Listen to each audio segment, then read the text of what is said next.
Senhor Deus, muito obrigado por esta manhã, obrigado por essa oportunidade de conhecer mais a Ti, Senhor, porque nós entendemos que a Tua palavra é uma riqueza, é um tesouro tremendo para nós conhecermos a Ti, Senhor. Tem sido usada muitas vezes de maneira errada e às vezes nem usamos, às vezes nós nem consultamos a Tua palavra, mas nós estamos aqui, Senhor, para inquirir, para fazer perguntas, não para encontrar tudo pronto, Senhor, mas para perguntar a Ti. O Senhor inspirou essas Escrituras, mas tem muitas coisas que nós não entendemos plenamente. Por isso nós estamos perguntando ao autor. Nós podemos perguntar a Ti o que o Senhor quis dizer, o que o Senhor quer dizer com as coisas que estão aqui, Senhor. E isso nós pedimos, ó Deus, com um grande desejo de conhecer a Ti, com grande admiração, porque sabemos que o Senhor é perfeito, o Senhor é justo, e o Senhor quer se revelar cada vez mais a nós, e não só a nós, mas a toda a humanidade, Senhor. E por isso nós estamos aqui, ó Deus, em nome de Jesus, pedimos a Tua presença e a Tua ajuda. Amém. Ok, então nós estamos... Dá para pegar? Pegar na gravação, né? Então, só uma rápida para a gente se situar. Nós estamos em 2 Reis 14, embora a gente não vá ficar muito nesse... Assim, não vamos ficar fazendo muita referência ao rei. Nós estamos usando essa situação, essa história do rei Amazias, que está em 2 Reis 14, também em 2 Crônicas 25. Nós estamos usando essa história para buscar o entendimento de alguns aspectos que surgiram, né, pela própria história. Então, o que nós vimos é que Amazias, que é filho de Joás, é o segundo rei. O que nós estamos enfatizando nessa história é que houve 3 reis em seguida, na sequência, 3 reis, Joás, Amazias e Uzias, 3 reis que começaram bem e terminaram mal. Então, é uma sequência que faz a gente pensar, é uma ênfase que as Escrituras estão dando aqui de por que esses homens começaram bem e terminaram mal. E Amazias, nós praticamente não vimos nada sobre ele ainda, mas o primeiro fato que registrado aqui é que ele matou os assassinos do pai dele. Então nós falamos, isso levanta e suscita 2 perguntas. Uma, se Joás foi morto por causa das coisas que ele fez, da maneira como ele se afastou de Deus, Deus permitiu a sua morte, Deus, podemos dizer de certa forma, Deus ordenou a morte dele. Então, por que os assassinos dele teriam de ser mortos? Então, nós falamos sobre isso, não vou repetir toda essa aula, mas a nossa conclusão, assim, como tenho falado, assim, não são respostas finais, completas, definitivas, é até onde eu consegui entender, são fatores que nos ajudam a ver essa questão e continuar perguntando a Deus. Mas o que eu ofereci para vocês é que eles foram mortos porque, apesar deles terem sido, foi permitido que eles matassem Joás, eles fizeram com intenções erradas. Eles foram também ímpios na sua intenção de matar o rei. Então, assim, tem vários outros exemplos, até de nações como a Síria e Babilônia, que fizeram a mesma coisa.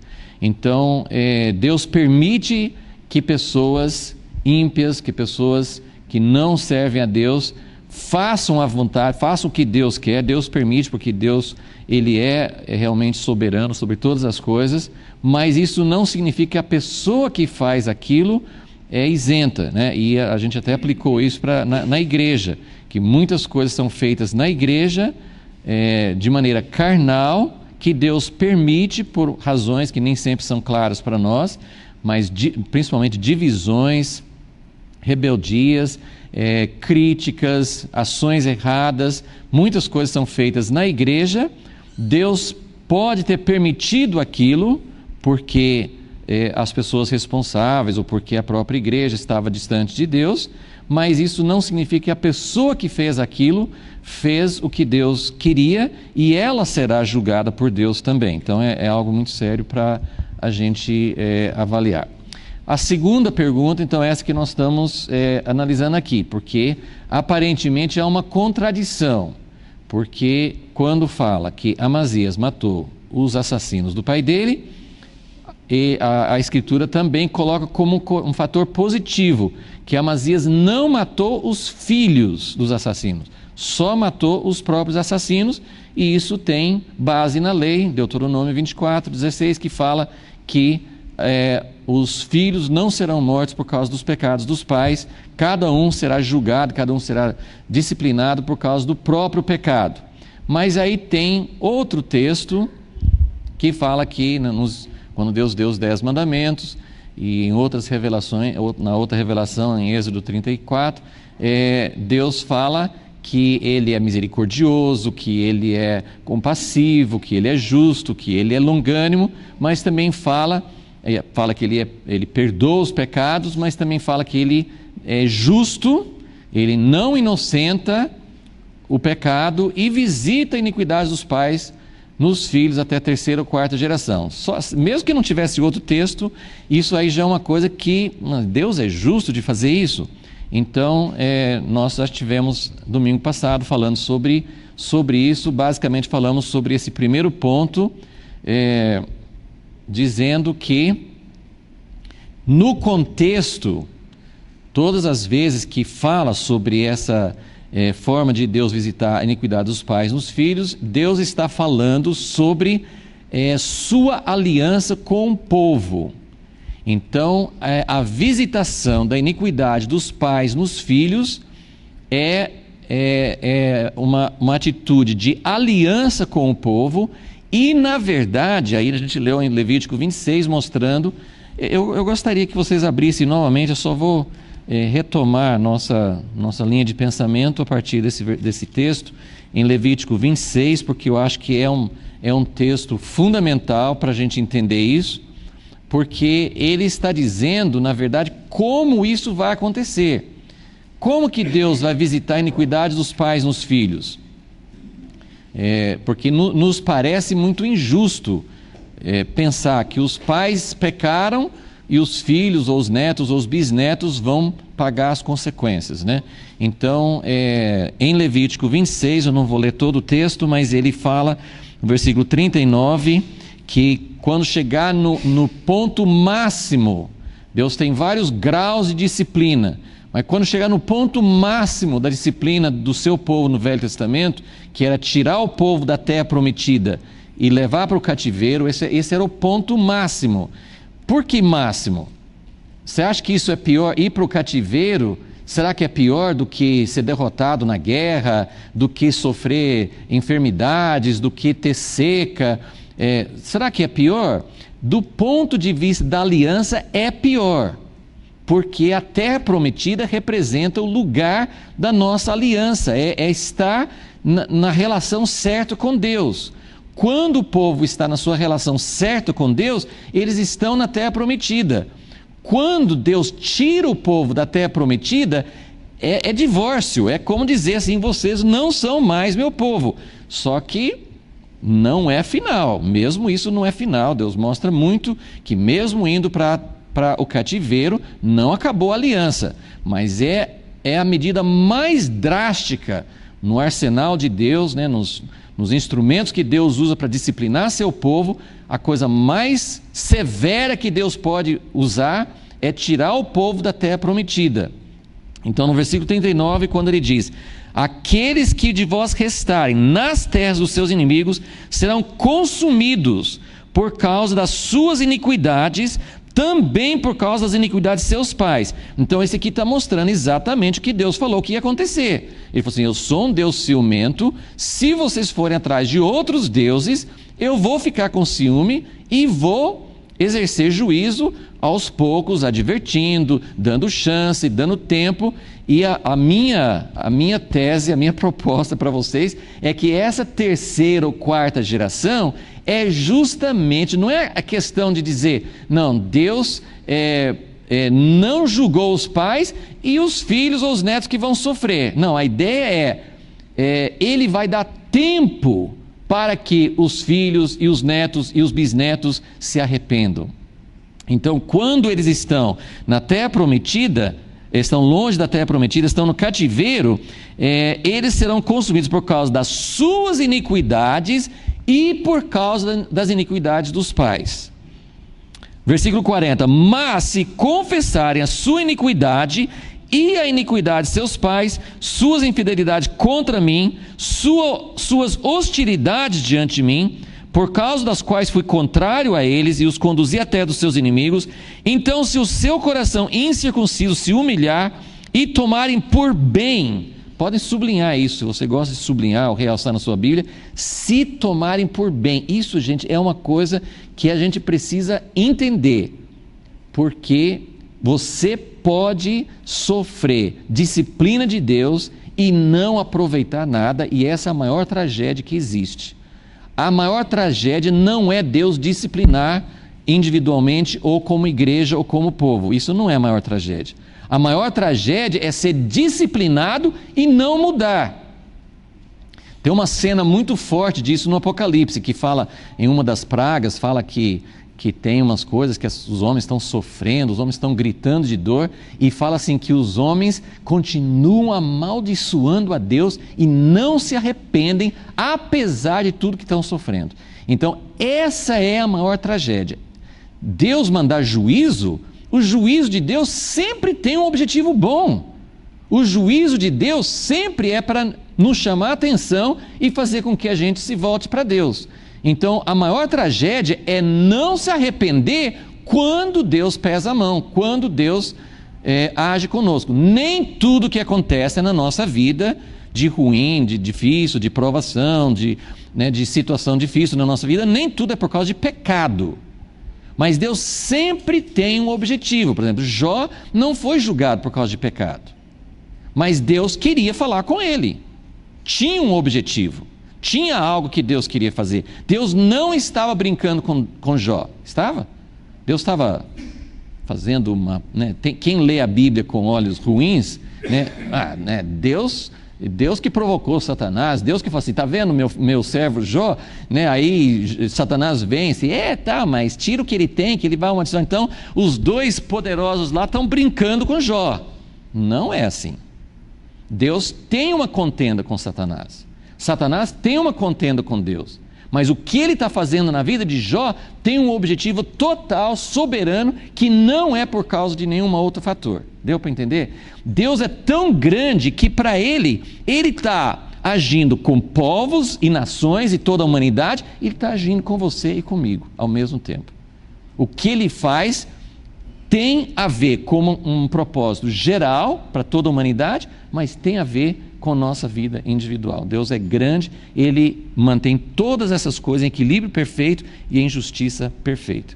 Então, quando nós tomarmos, versículo 41, se eles tomarem por bem o castigo da sua iniquidade, lembrar-me-ei da minha aliança.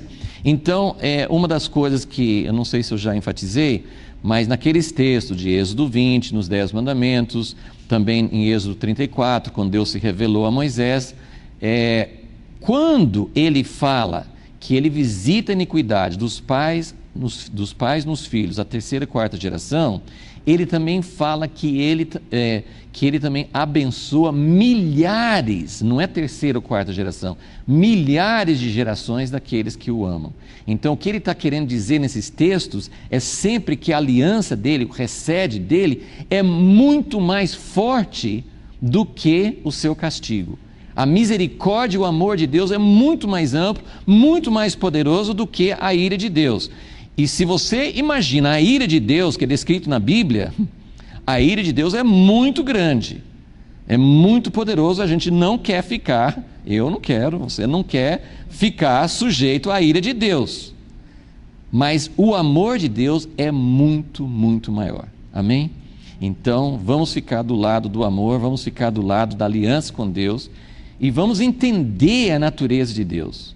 né, que mesmo quando Deus precisa tomar uma medida drástica, Ele faz com muito pesar no coração, porque Ele não quer que ninguém pereça. E nós não podemos perder a vista disso. Então, eu só queria retomar, então, que a aliança é coletiva. Quando Deus fala de visitar a iniquidade dos pais nos filhos, Ele não está dizendo o pai pecou e o filho vai para o inferno. Primeiro porque a Bíblia não fala nesses termos de inferno. Quando Ele está visitando a iniquidade dos pais nos filhos, Ele não está falando sobre condenação eterna. Ele está falando sobre a disciplina da aliança para fazer o povo voltar para si. A questão do relacionamento de cada pessoa com Deus é individual. É individual. Deus vai julgar cada pessoa de acordo com o seu relacionamento e a sua responsabilidade individual com Deus. A visitação de pecados dos pais nos filhos são essas coisas que Deus faz por causa de erros e infidelidades passadas que nós herdamos. Nós herdamos as consequências, né? Isso é uma coisa que acontece nas nações. Muitas coisas que aconteceram em outras gerações aqui no Brasil estão nos afetando hoje. Isso não tem nada a ver com a nossa salvação, mas estão afetam todo o conjunto de circunstâncias. E Deus tem que julgar certas coisas. Ele dá chances, precisa ter arrependimento coletivo, precisa ter assembleias coletivas, assembleias solenes, para reverter o juízo de Deus sobre entidades coletivas, igrejas, nações e humanidade. Então essas coisas, entendeu? São duas classificações, são duas situações diferentes. E a gente não pode misturar, senão você fica todo em confusão. Como que Deus pode falar uma coisa dessas, né? Então Ele não está falando sobre juízo eterno, sobre condenação eterna por causa dos pais. Ele está falando sobre consequências que vêm sobre uma nação, ou sobre um povo, ou sobre a igreja, por causa daquilo que foi feito no passado. E aqui esse texto é muito claro, porque ele fala, no versículo 40, por causa da sua iniquidade e a iniquidade de seus pais. E na hora de arrependimento, versículo 40, né? Versículo 39 fala por causa das iniquidades dos pais, e 40 fala do arrependimento. Quando eu me arrependo, isso tem que ser uma coisa coletiva. Quando eu me arrependo como parte da igreja, ou como parte do Brasil, ou como parte de Israel, quando eu me arrependo por causa de situações que afetam toda uma nação, eu preciso assumir que eu faço parte de uma nação, ou que eu faço parte de uma igreja, ou que eu faço parte de uma geração. Então eu não posso dizer, Deus, é bom que o Senhor julgue mesmo, porque esse povo todo está fazendo muita coisa errada, pode descer a lenha, pode descer fogo do céu sobre esse povo, porque eu faço parte disso. A minha atitude nunca pode ser, Deus vai julgar a nação, mas eu estou isento, né? E a gente tem um grande exemplo de Daniel, de Esdras, de Neemias, né? De próprio Moisés, que assumiam a culpa coletiva. Eles se colocavam diante de Deus como parte da nação. Então, por isso, quando eu vejo muitas atitudes, hoje em dia, é muito comum cristãos ficarem criticando outras igrejas. Talvez a gente critique o governo, talvez a gente critique a filosofia do mundo hoje.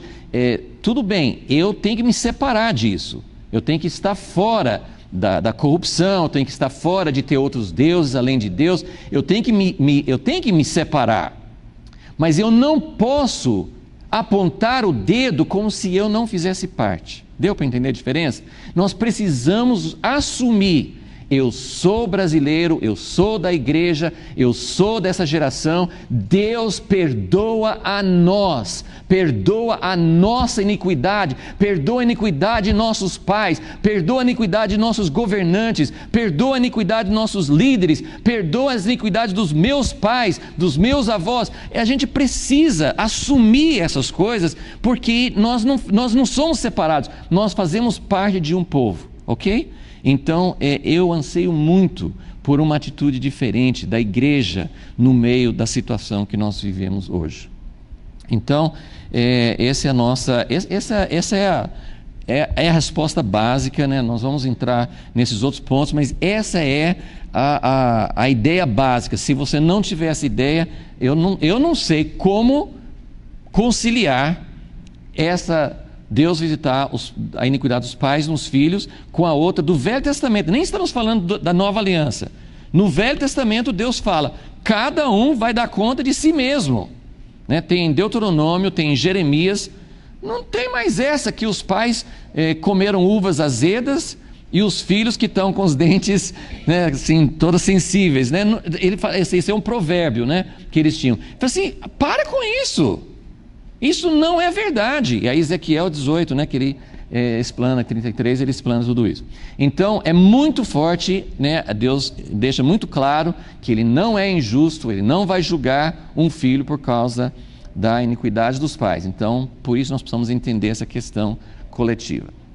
Ok, então vamos só dar uma passada por esses outros pontos e depois de dar uma passada aqui em cada um deles, eu vou voltar nesse segundo ponto que eu acho que mexe muito com a nossa vida prática e também não posso me aprofundar muito nesse assunto, mas eu acho que vale a pena a gente citar isso um pouquinho. Então, o primeiro ponto é que Deus tem uma aliança coletiva e o juízo dele é por causa da aliança coletiva.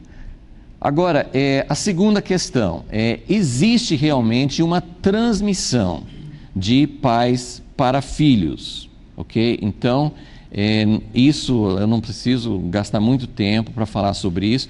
Eu vou falar um pouco depois, no final, né? Nós vamos voltar nesse ponto para poder falar como é que fica essa questão de transmissão, principalmente na nova aliança, e como que a gente faz. Isso é uma coisa, assim, eu nasci nessa família, então estou fadado a fracassar, porque minha família sempre foi fracassada, ou minha família sempre foi sujeita assim, a determinados pecados, a determinados vícios, então eu não tenho como me livrar disso. Enfim, como que a gente lida com essa questão de transmissão de pais para filhos, né? Então nós vamos falar sobre isso, mas assim, a Bíblia é muito, muito clara para dizer, por exemplo, em Provérbios, né? Treine, eduque o filho no caminho que ele deve andar, e ele não vai se apartar daquele caminho. Então nós temos promessas de Deus e nós temos exemplos. Nós temos exemplos, por exemplo, há pouco tempo, né, na era de Acabe, nós vimos como o filho de Josafá, um homem temente a Deus, certamente herdou muita coisa boa do pai dele, mas ele se casou com uma filha de Jezabel. E a Bíblia, isso não é conclusão minha, a Bíblia fala, ele andou nos caminhos perversos dos reis de Israel, porque ele era casado com uma filha. Então, a filha de Acabe e Jezabel herdou a maldade dos pais, influenciou o marido e influenciou o filho dela, né? Depois o filho, sim, fazia o que era mal, porque a mãe dele, está escrito aqui, a mãe dele o instruiu, foi sua conselheira para o mal. Então nós temos exemplos bons e ruins. Abraão foi escolhido porque, né, em Gênesis 18, 19, Deus fala assim, eu vou manter minha aliança com Abraão, porque ele vai instruir os filhos dele, depois dele, para andar nos meus caminhos. Então os pais podem transmitir coisas boas e ruins. Então isso é algo, depois nós vamos, no final, como vou levar um pouquinho mais de tempo, vou voltar para nesse ponto no fim. Eu só queria que vocês vissem esses outros fatores, para depois a gente falar um pouquinho mais sobre como que fica isso, principalmente para nós na nova aliança. Então existe realmente, isso não isso tem a ver com esse primeiro ponto, porque quando Deus fala que ele visita a iniquidade dos pais nos filhos, Ele não está dizendo, os filhos coitadinhos não fizeram nada, mas eles vão ser julgados por causa dos pais. Não, os filhos continuam nos caminhos dos pais. E isso é uma coisa natural, mas não é nem na velha aliança, antes da nova aliança, de ter um novo coração, uma nova natureza em Jesus. Mesmo no Velho Testamento, pessoas, filhos de gerações perversas, filhos de pais ímpios, tem vários exemplos nesses reis de Judá mesmo, filhos podiam mudar, não era uma coisa obrigatória. Então, uma das coisas que Satanás faz é através de mentira, através da gente pensar. Então, muita coisa dessa transmissão hereditária, maldição hereditária, muita coisa é porque a gente acaba acreditando. Meus pais fizeram isso, meu pai isso, na minha família. Parece uma coisa como, né, na sua família tem história de câncer, tem história de diabetes, então você pode ter também. Então, né, na minha família tinha isso, tinha aquilo. Tem algo a ver? Tem algo a ver, mas é obrigatório, é necessário que os filhos herdem todas essas coisas? Não, mesmo porque essas coisas não são hereditárias. Os pais têm... Estou falando dois ainda. Os pais têm poder para transmitir, não é só coisa hereditária, nós sabemos disso. Então, a transmissão de pais para filhos é através de exemplo, é através de ensinamentos, é através de coisas conscientes, é através de coisas inconscientes, mas não é só hereditário. Né? E muitas dessas coisas que nós estamos falando não tem nada a ver com hereditariedade, tem a ver com aquilo que os pais realmente ensinam e mostram através de suas vidas. Mas mesmo isso, apesar disso ter uma influência grande, e nós podemos e devemos usar a nossa influência para o reino de Deus nesse sentido, mas quando vem uma herança negativa, os filhos não são obrigados, assim como os filhos não são obrigados a aceitar a herança positiva. Tem muitos filhos que recebem uma herança positiva e não seguem. Então, existe, evidentemente, a Bíblia deixa isso muito claro, que cada um tem responsabilidade sobre o que vai fazer com o que recebeu. Então, há transmissão de coisas de uma geração para outra, mas cada geração é responsável diante de Deus por aquilo que faz. E é lógico que aí que entra a grandeza e a onisciência, a capacidade de Deus, que vai muito além da nossa capacidade, que Deus vai saber, eu creio nisso, Deus vai saber julgar cada pessoa de acordo com as oportunidades que a pessoa recebeu, de acordo com o conhecimento, de acordo com todo o contexto hereditário, ambiental, familiar, tudo que a pessoa recebeu, Deus vai julgar. E nessa hora eu não quero ser Deus, eu quero que Deus seja Deus, eu quero que Ele resolva essas questões, porque isso está muito, muito além até da nossa capacidade de entender como que Deus vai fazer isso. Porque Ele é Deus, Ele é capaz. Gente, um computador não é uma coisa que causa espanto, que um computador consiga colocar tantos fatos e sair como... Gente, Deus é muito, muito, muito além de um computador. Ele tem condições Ele tem todos os dados, né?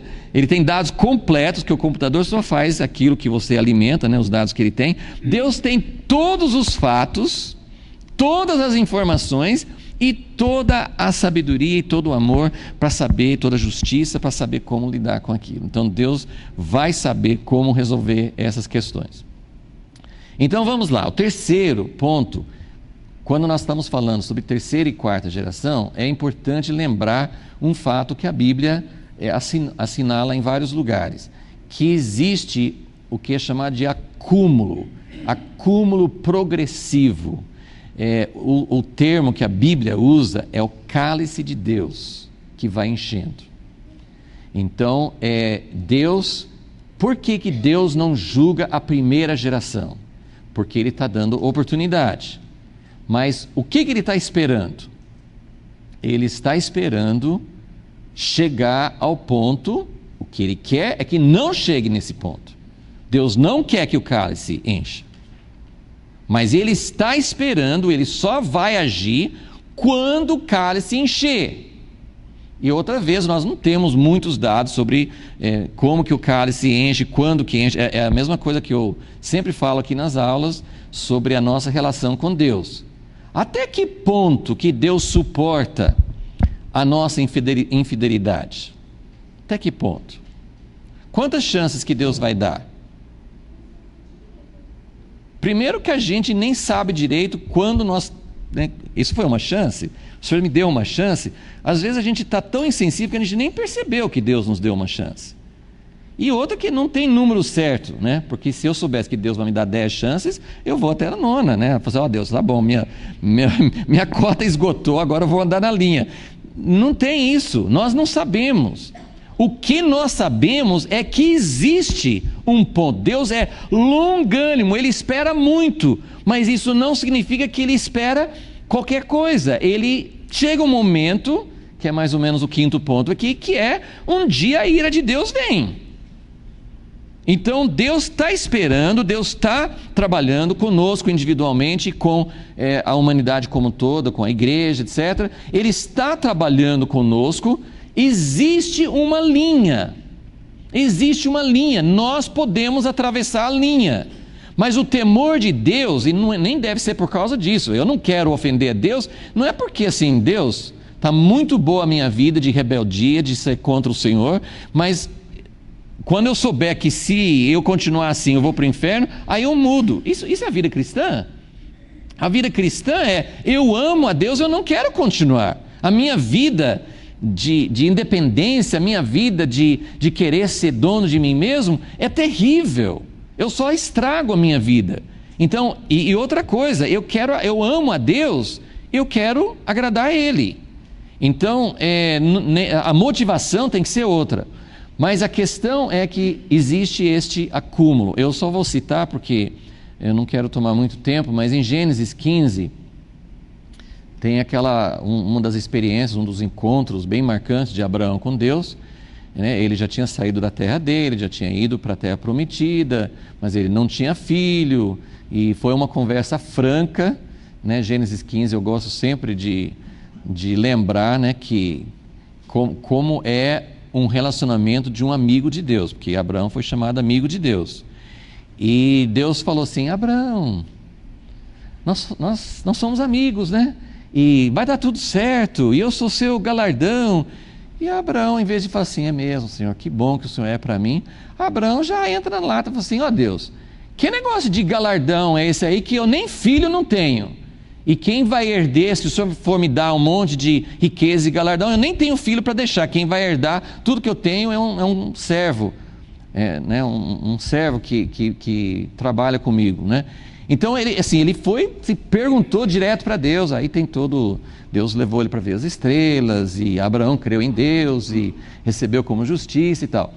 E aí, Deus faz uma aliança, que se você realmente lembrar daquela história, eu fico arrepiado de pensar, Deus fez uma aliança com Abraão.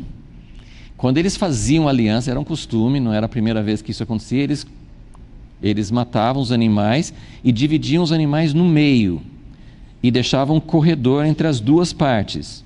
Então tinha um boi cortado, aí tinha a cabeça e uma parte para cá, e tinha outra parte, né, sangue. Eles passavam no meio por quê? Para dizer, se eu não for, qualquer um dos dois, se eu não for fiel à aliança, vai acontecer comigo igual esse animal. Eu vou ser morto, vai acabar comigo. Isso aqui é muito sério. Você já pensou, Abraão, ele não viu Deus como uma pessoa, ele viu em outras ocasiões, mas passou uma luz, era Deus passando junto com ele e fazendo uma aliança com ele. Gente, é além das nossas, assim, eu não sei se vocês conseguem imaginar, né, eu e Deus fazendo uma aliança desse jeito, é fantástico. Só que Deus fala outra coisa com ele nesse momento, fala assim, olha, essa terra onde você está, é a letrinha do contrato, que ele não viu no início, né? Você saiu da sua terra, veio para a terra prometida, agora uma coisa que eu não te falei no início, é que isso aí não vai acontecer já não. Seus descendentes vão ficar 400 anos na escravidão. Ah, é, Deus? Por que você não me falou antes? Agora já passou. Vai ficar 400 anos. Por que 400 anos? Eu estou falando tudo isso para chegar nesse ponto aqui. Por que 400 anos? Porque o cálice, Deus não é injusto. Por que ele ia desalojar os cananeus e dar para o povo escolhido dele? Porque eu gosto dos judeus e não gosto dos cananeus. Eu acho que muitos evangélicos pensam assim. Deus gosta de nós aqui, ó, o povo que Deus gosta, o resto vai para o inferno. Gente, não é assim que Deus é. Deus falou assim: eu vou dar essa terra para vocês, mas eu não sou injusto. A única razão porque eu estou tirando os cananeus é porque a iniquidade deles está passando do ponto. Só que eu vou dar mais 400 anos de chance para eles. Eu vou dar chance porque ainda não chegou o momento. O cálice, está escrito isso lá. O cálice da iniquidade deles não chegou no ponto. E Deus não fez eles pecarem. Se você tem essa ideia de soberania de Deus, eu não tenho. Deus não fez eles fazer todas aquelas abominações porque ele queria tirar mesmo. Não. Ele estava dando chance. E Deus, na sua sabedoria, sabia que eles não iam se arrepender. Mas isso não significa que ele queria isso. Isso não cabe na minha mente nem na sua, mas deixa para lá. Então, a ideia é que a iniquidade vai acumulando. Então, eu só quero ler 2 textos rapidinhos com vocês para falar sobre essa questão de acúmulo. Acho que mais de duas. Eu vou ler um texto no Velho Testamento, no livro de Esdras. Esdras é depois que o povo já tinha ido para o cativeiro.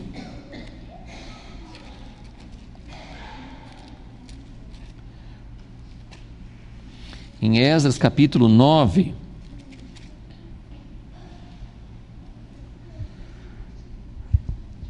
o povo foi para o cativeiro porque eles abandonaram a Deus, abandonaram o amor por Deus e estavam servindo outros deuses, sendo infiéis a Deus.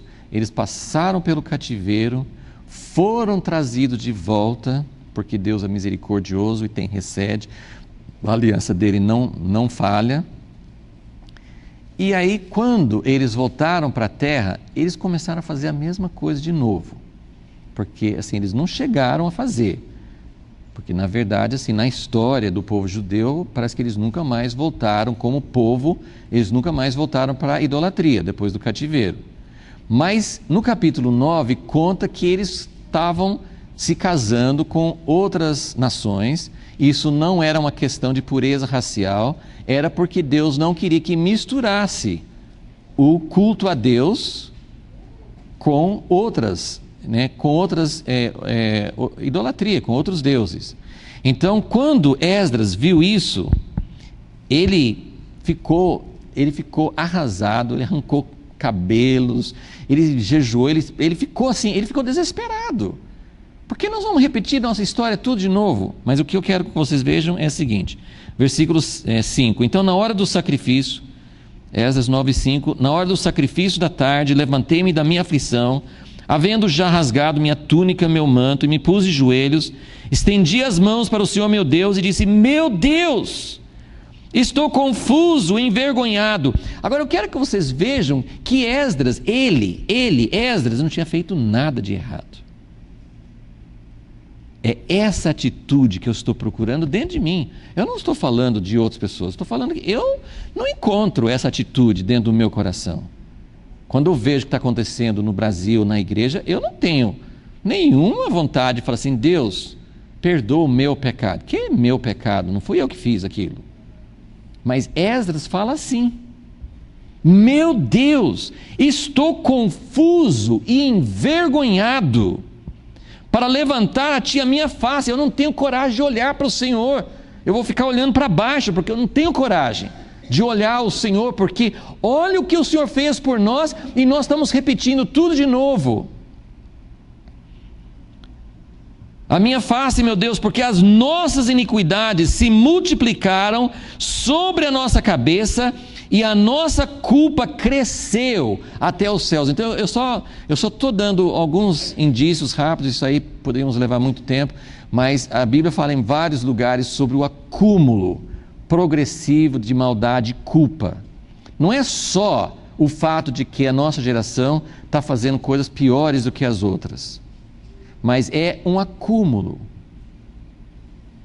É um acúmulo. O que é esse acúmulo?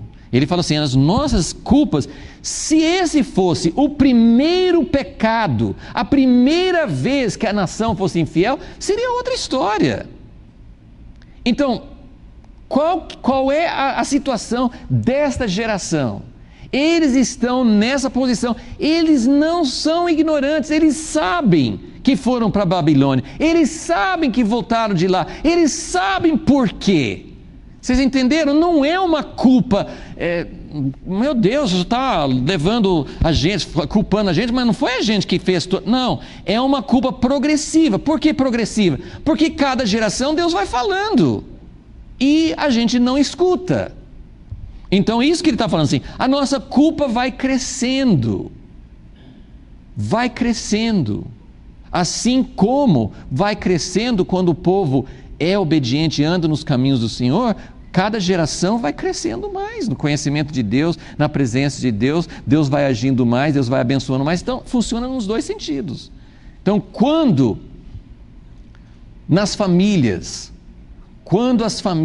os pais são tementes a Deus, passam isso para os filhos passam para os filhos, é algo maravilhoso. O grande problema disso é que às vezes aquilo vira uma tradição só. Então isso é perigoso. Não pense que Deus vai abençoar só porque a gente está seguindo na mesma tradição, mas não tem paixão no coração por Deus, não adianta, né? Mas quando tem realmente uma coisa progressiva, os pais passam para os filhos passam para os filhos, isso vai crescendo também. E é isso que Deus está querendo.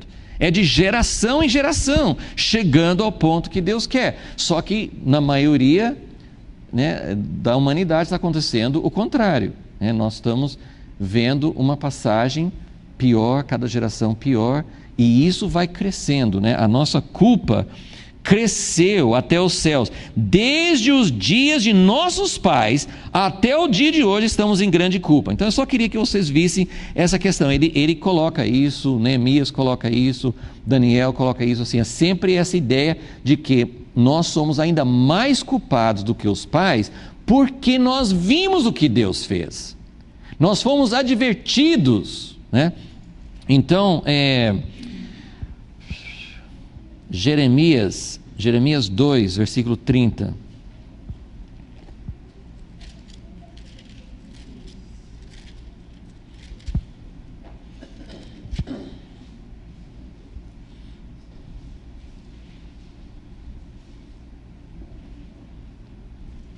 Jeremias 2, versículo 30. Em vão, eu vou começar no versículo 29. É difícil porque cada passagem é uma sequência. Deus está falando com Jeremias, então tem toda uma sequência aqui. Mas Deus está falando sobre juízo. Jeremias viveu nos últimos dias antes do cativeiro, então a coisa estava muito preta, não era só Deus advertindo que um dia vai acontecer, estava falando que vai acontecer agora. Então, a Jeremias é um livro difícil de ler, porque ele fala muito sobre pecado e fala que Deus vai julgar, e assim, é muito juízo. E aqui ele está fazendo um tipo de um diálogo. Deus está falando, por que contendeis comigo? É como se o povo estivesse dizendo, por que nós vamos ser julgados? Nós somos tão bonzinhos, né? Qual que é o problema? Por que o Senhor está bravo conosco? E ele está dizendo, todos vós. Então tem o acúmulo dos pais, mas ele está colocando para essa geração, todos vós transgredistes contra mim, diz o Senhor. Em vão castiguei os vossos filhos, eles não aceitaram a correção. A vossa espada devorou os vossos profetas como um leão destruidor. Ó geração, considerei a palavra do Senhor. Então, só colocando assim, que Deus está falando com cada geração. O outro texto aqui pertinho, Jeremias 5, versículo 30. Coisa espantosa e horrenda se anda fazendo na terra. Os profetas profetizam falsamente. Gente, tem muito a ver com o nosso tempo hoje. Coisa horrenda. Por que é horrenda? Por que é pior do que... Assim, porque os profetas que deveriam alertar, que deveriam chamar o povo para arrependimento, eles estão ajudando o povo a ir no caminho errado. Os profetas profetizam falsamente, os sacerdotes dominam de mãos dadas com eles, com os profetas. Então tem um complô entre aqueles que falam a palavra do Senhor, estão fazendo os interesses daqueles que estão dominando. O sacerdote não é para dominar coisa nenhuma, é para servir apenas. Então está tudo errado. Os sacerdotes dominando e contando com o apoio de falsos profetas. Agora, coitadinho desse povo, né? Sim ou não? O que está escrito no resto do versículo? E o meu povo assim o deseja. Eu acho que tem uma tradução assim: meu povo ama, meu povo gosta disso, se agrada. Vocês entenderam? Como que Deus, quando você entende que Deus está julgando gerações posteriores, nós precisamos entender isso. Outro texto em Jeremias, capítulo 36.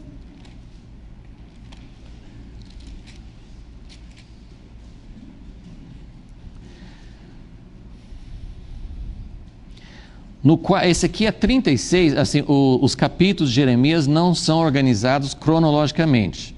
Então, tem profecias antes do capítulo 36 que ele deu depois dessa época, porque aqui ele está falando no 4º ano de Jeoiaquim, filho de Josias. Então, ele nem foi o último rei, então ainda faltava alguns anos, mas ele foi nesse período. No versículo 2, Deus fala com ele: toma um rolo, escreve nele todas as palavras que te falei acerca de Israel, de Judá, de todas as nações, desde o dia em que comecei a falar-te, desde os dias de Josias até hoje. Então, Deus já tinha falado muita coisa pesada para Jeremias. Aí chegou uma hora, ainda bem que ele não pediu isso de mim, né? Porque de, 15, 20 anos, Jeremias tinha que lembrar de tudo que Deus tinha falado com ele e escrever. Pensou? Acho que Deus ajudou ele a lembrar, né? Porque ele tinha que escrever tudo que Deus tinha falado. Mas o que eu quero que vocês vejam no versículo 3: ouvirão talvez os da casa de Judá todo o mal que eu intento fazer-lhes. Gente, quando Deus intenta fazer uma coisa, Ele sempre faz, sim ou não? Cuidado. Quando Deus intenta, Deus é Deus. Quando Ele faz um propósito, vou fazer isso, Ele sempre faz. Não sempre. Por quê? Mas Deus é assim, uma hora Ele fala que nem a gente assim: se você fizer isso mais uma vez eu vou te bater. Aí Ele faz mais uma vez, a gente não bate. Deus é assim? Não é. Por que Ele não fez?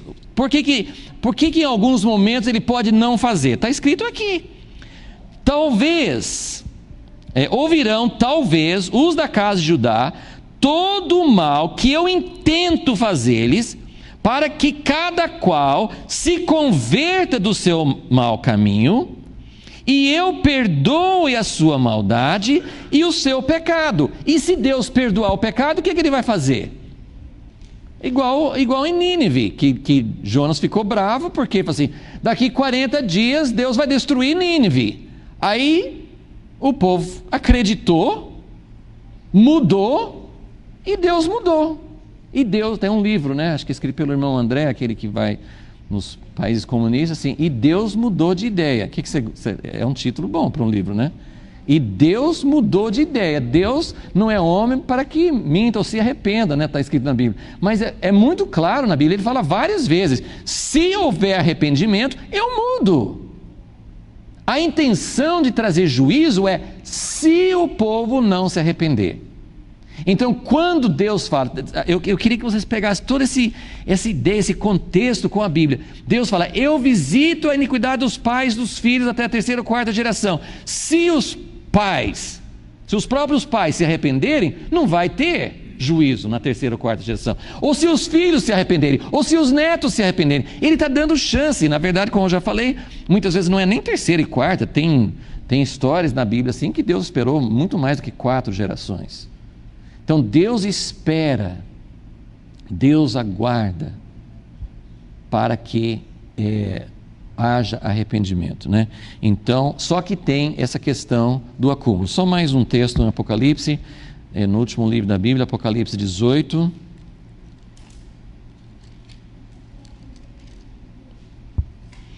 Quando fala sobre o juízo final que vai cair sobre a grande Babilônia. Quem é Babilônia? Quem é o anticristo? Quem é a marca da besta? Qual que é a marca da besta, né?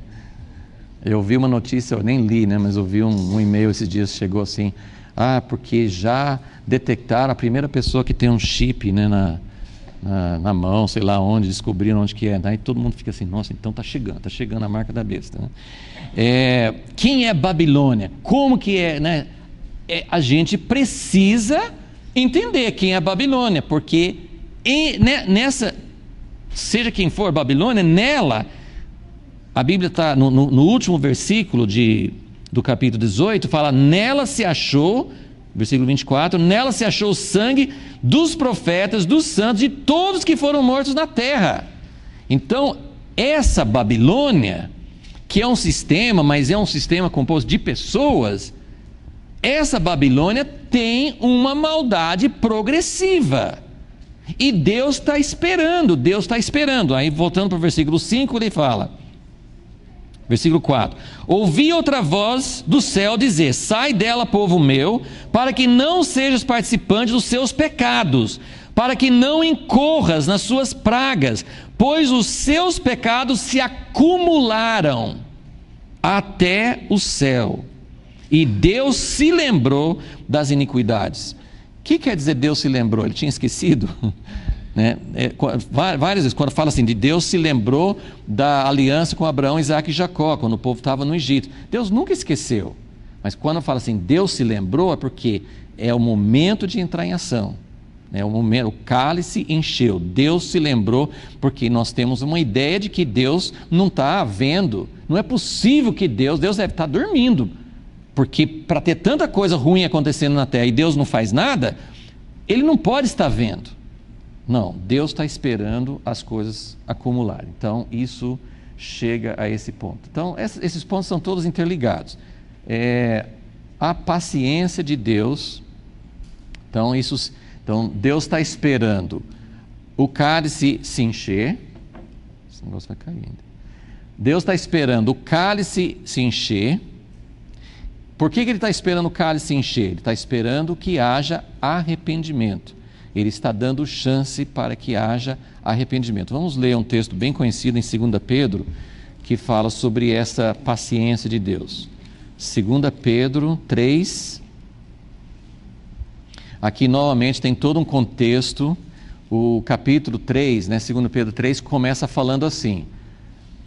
Tem muita gente falando que Deus nunca vai fazer nada, porque desde o início as coisas foram assim, Deus nunca julgou, Deus nunca fez nada, então, vamos continuar pecando, porque não tem problema nenhum. Então ele está falando, olha, essas pessoas estão ignorando que Deus já fez uma coisa na história, que foi o dilúvio, a paciência de Deus já chegou a um ponto, aí Deus prometeu que nunca mais ia destruir a terra com água, por isso que não aconteceu ainda.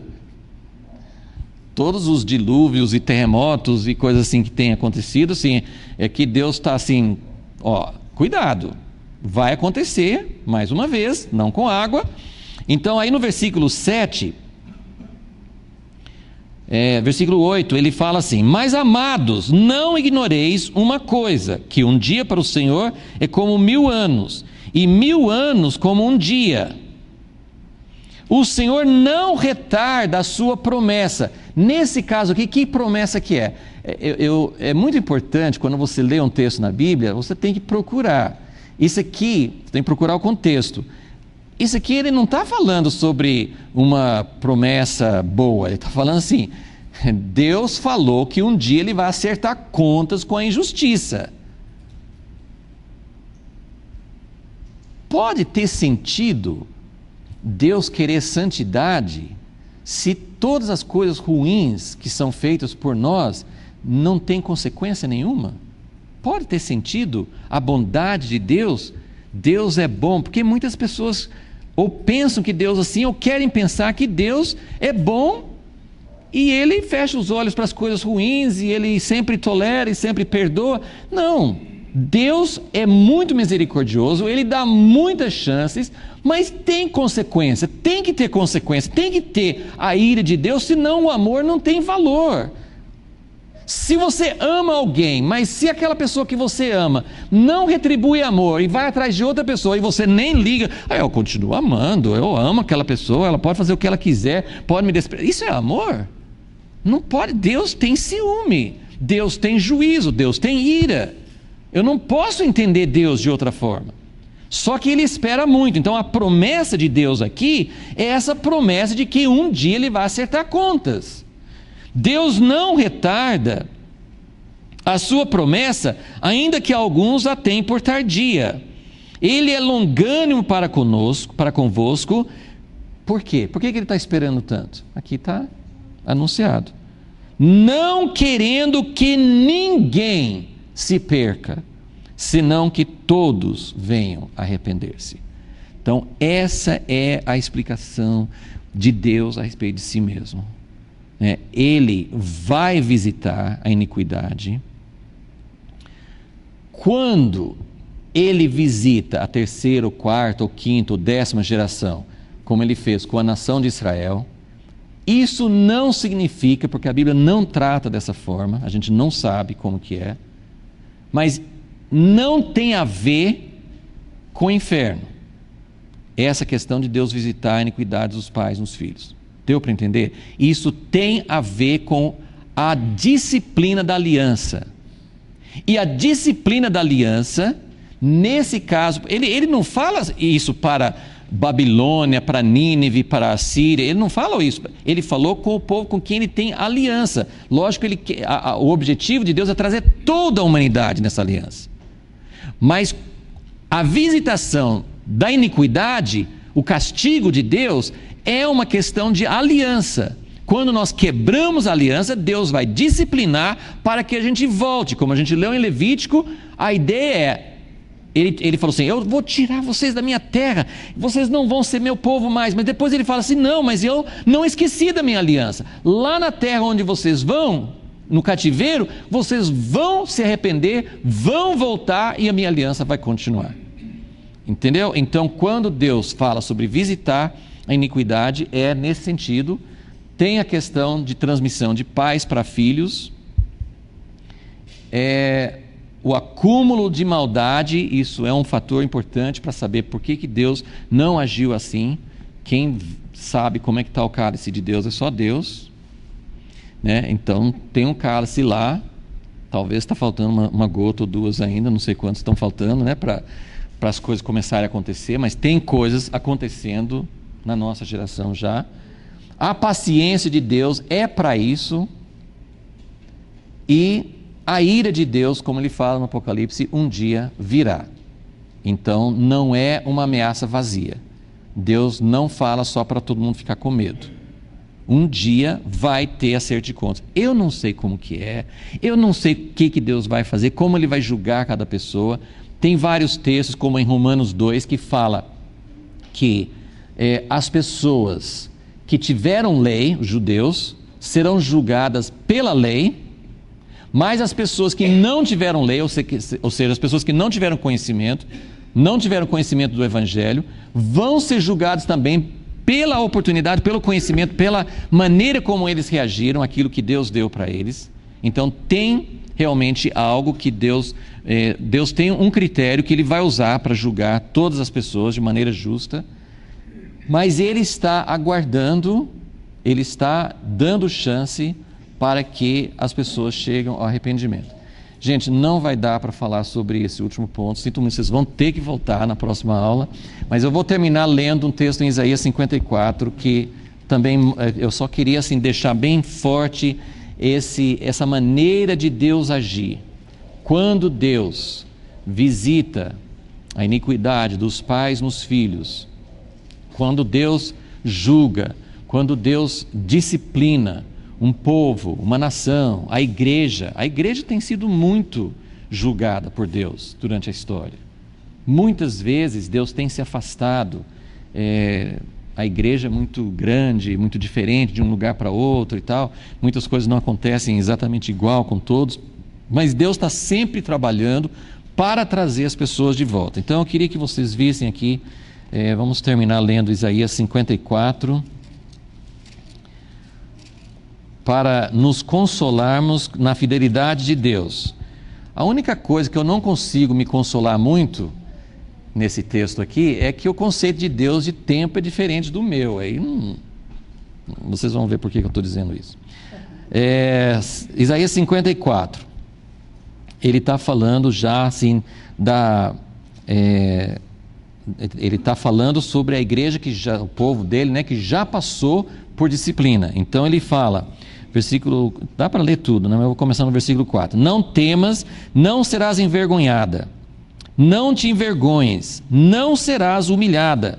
Antes te esquecerás da vergonha da tua mocidade, não te lembrarás mais do opróbrio da tua viuvez. Então ele está falando sobre um povo que já sofreu. Não é que eles nunca seriam envergonhados, já foram envergonhados.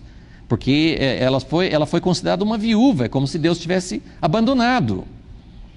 Pois o teu marido, o teu Criador é o teu marido, o Senhor dos Exércitos é o seu nome, o Santo de Israel é teu Redentor, ele será chamado Deus de toda a terra. É isso que Deus quer, que Israel, naquela época, agora a igreja, que nós sejamos um instrumento para trazer todos.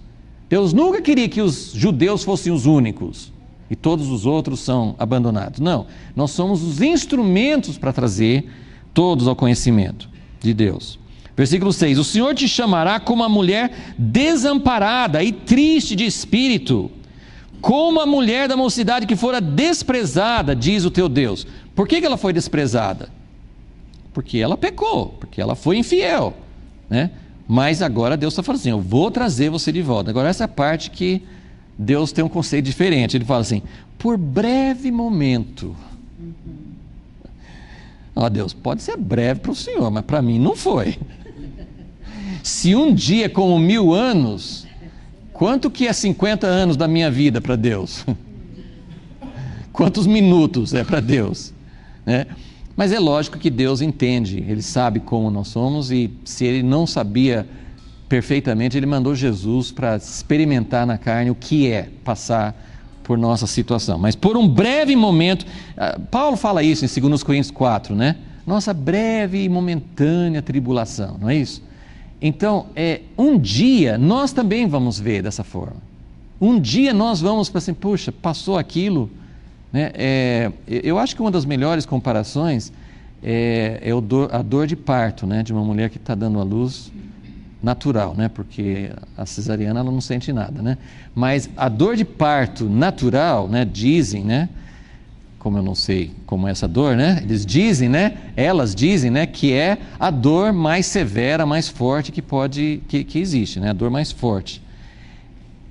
A minha filha, né? Teve um parto natural e eu acompanhei um pouco, né? Vi que ela sofreu bastante e ela mesma diz hoje assim, sabe que eu não lembro? Eu não consigo lembrar, passou assim, hoje eu não, sabe assim, não fico pensando. Agora, não sei se foi 2 horas da manhã até meio-dia e pouco quando nasceu, não foi assim, foi das 2 horas da manhã, tá assim, quase 12 horas, né? Foi pouco tempo? Para nós, assim, eu dormi, eu não vi a hora passar, não é? Para quem não está passando, não é nada. Agora, para quem está passando, então a mesma coisa, para quem está passando por uma tribulação, cada momento é excruciante, cada momento não passa, a hora não passa. Deus, quando que isso vai passar? Mas só foram 2 horas, você está reclamando já. É muito longo, mas quando passa, como Jesus mesmo fala em João 16, depois que passa a dor, a mulher nem liga para aquela dor mais. Ela não fica vivendo assim, olha como passei por uma dor, como aquela dor foi horrível. Ela pensa na alegria de ter dado à luz. Então é isso que Deus está falando, assim, por um breve momento te deixei, mas com grande compaixão te recolherei. Em grande ira escondi a minha face de ti por um momento. Um momento que pode durar séculos, que pode durar décadas, né? Por um momento.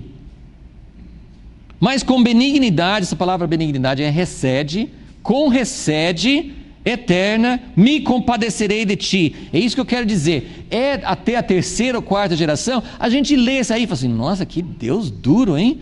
Vai castigar os filhos. Não, gente, a ideia não é essa. A ideia não é Deus castigando, coitadinho dos filhos dos netos.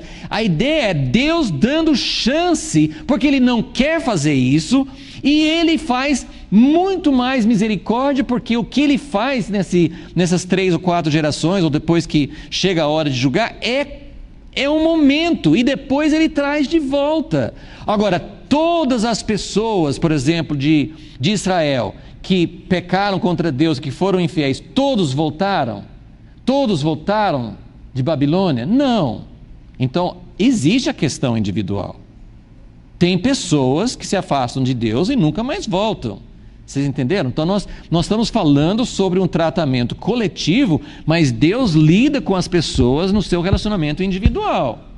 E é isso que depois nós vamos falar na próxima aula, sobre essa questão de transmissão. Que existem coisas que são passadas de pais para filhos, isso nos afeta, sim, mas nós não somos obrigados a continuar com a carga negativa. Eu posso dizer, olha, meu pai fez isso, minha mãe fez isso, eu tenho gerações, toda a minha família, toda a minha história, e isso pode mudar.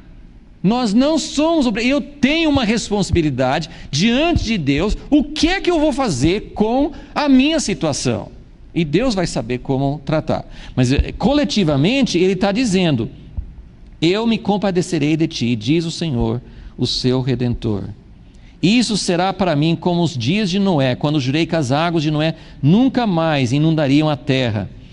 Assim agora jurei que não me irarei mais contra ti, nem te repreenderei.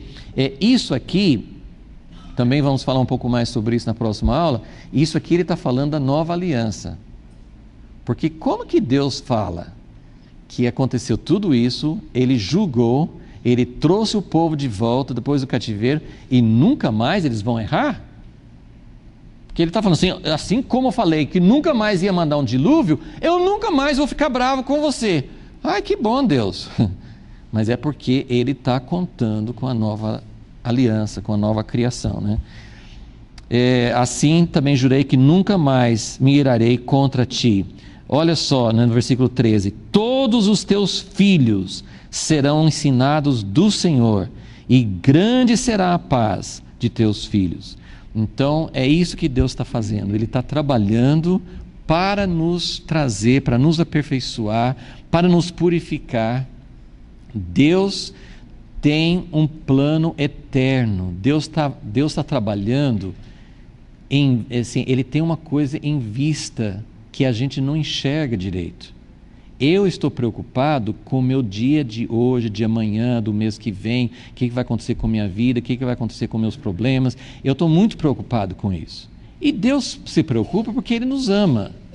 Mas Ele está preocupado com uma coisa muito além dos meus problemas atuais. Ele usa os problemas atuais para aperfeiçoar, tanto individualmente como conosco como igreja e como nação. Deus está trabalhando, Deus quer purificar, Deus quer trazer as coisas ruins, Ele quer revelar a podridão, né? Eu não sei se isso vai acontecer no Brasil, mas quem sabe toda essa, né, essa revelação, toda essa sujeira que está vindo à tona, pelo menos o que Deus queria que fosse, seria para que fosse resolvida, para que realmente mudasse, para que todo mundo acordasse, para que eu pudesse ver o que o governante A e B e C estão fazendo e começasse a ver na minha vida. Como é que eu também estou fazendo coisas erradas e como eu também posso estar sujeito à ira de Deus. Entendeu? Então Deus está trabalhando sempre, sempre na igreja, na nação, na família, sempre Ele está agindo